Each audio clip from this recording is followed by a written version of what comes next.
পতিত সরকার নিজে ঢালাওভাবে গায়েবী মামলা দায়ের করত। বর্তমান সরকার তা করছে না জানিয়ে আইন উপদেষ্টা ডক্টর আসিফ নজরুল বলেছেন, এখন মানুষ যেভাবে ঢালাও মামলা দিচ্ছে তা বিব্রতকর। বিচার বিভাগ সংস্কার কমিশনের সাথে বৈঠক শেষে তিনি আরও বলেন, উচ্চ আদালতের বিচারক নিয়োগের জন্য আইন করা হবে। হুমায়ুন চিস্তির রিপোর্ট। বিচার বিভাগ সংস্কার কমিশন গঠনের পর মঙ্গলবার প্রথমবারের মতো কমিশনের সাথে বৈঠকে বসেন আইন উপদেষ্টা ডক্টর আসিফ নজরুল।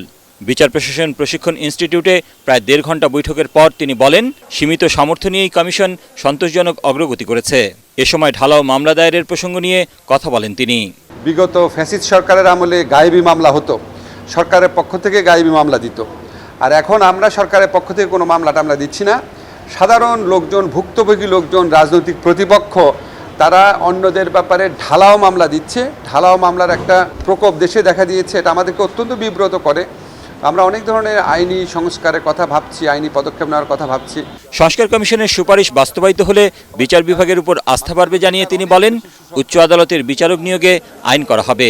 আমার কাছে মনে হয়েছে ওনারা যেরকম একটা বিচার বিভাগের প্রতিষ্ঠার লক্ষ্যে কাজ করছেন বা স্বপ্ন দেখছেন, এটা যদি সত্যি করা যেত তাহলে সম্ভবত আমাদের বিচার অঙ্গনে সমস্যা যা আছে সেগুলি আর থাকতো না কখনো। এবং আমাদের এখানে আইনের শাসন, মানবাধিকার, মানুষের অধিকার অনেক বেশি সুশক্ত হতো। নেক্সট যে উচ্চ আদালতে বিচারক নিয়োগ হবে সেটা আমরা একটা আইনের মাধ্যমে করতে চাচ্ছি।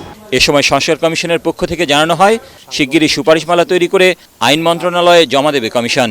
আশা করি যে আগামী কিছুদিনের মধ্যেই আমরা একটা সুপারিশ আকারে আমাদের কমিশনের মতামত, সেটা আইনি সংস্কারই হোক বা সেটা কোনো সাংগঠনিক সংস্কারই হোক, আমরা আইন মন্ত্রণালয়ে জানাবো এবং সরকার, আমরা আশা করি আমাদের সুপারিশ অনুযায়ী প্রয়োজনীয় বাস্তবসম্মত পদক্ষেপ গ্রহণ করবে। সংস্কার কমিশনের দেয়া সুপারিশমালা বাস্তবায়নে যথাসাধ্য চেষ্টা করা হবে বলে এ সময় জানান আইন উপদেষ্টা।